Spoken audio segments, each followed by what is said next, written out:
तर नमस्कार पब्लिक, काय विषय आजचा नवीन विषय असा होता. आज आपल्या भावाची हळद होती. व्हिडिओ थोडासा लंबा होईल, पण व्हिडिओ जास्त मजा असल्या कारणामुळे व्हिडिओ कोणाचे कट केला. तर इकडे पाठीमागं नवरदेवला हळद लागतच होती आणि हे मित्रमंडळ उभेच होते. पवन महाराज, गणेश भाऊ आणि अमोल भाऊ पण होते. तर त्यांना पण आज व्हिडिओमध्ये घेतलं आणि देवा भाऊ पण सुद्धा होता. ते म्हणे आज आम्हाला व्हिडिओमध्ये आलो पाहिजे आम्ही.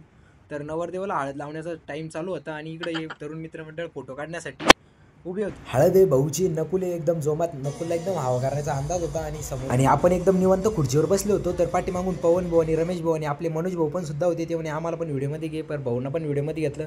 तर नवरदेवला उचललं होतं डोक्यावर आणि आता डायरेक्ट चालले ते थेट नाचण्यासाठी घेऊन.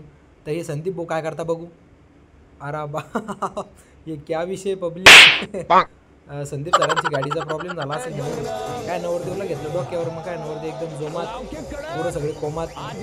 तर तेवढ्यात सज्जन भाऊला विशाल भाऊनं डोक्यावर घेतलं. तर काय सज्जन भाऊला पण विशाल डोक्यावर घेऊन नाचत होता. विशालना आणि सज्जन भाऊनं तर फुलं आवाज करून टाकली आणि राडाच करून टाकला पब्लिक.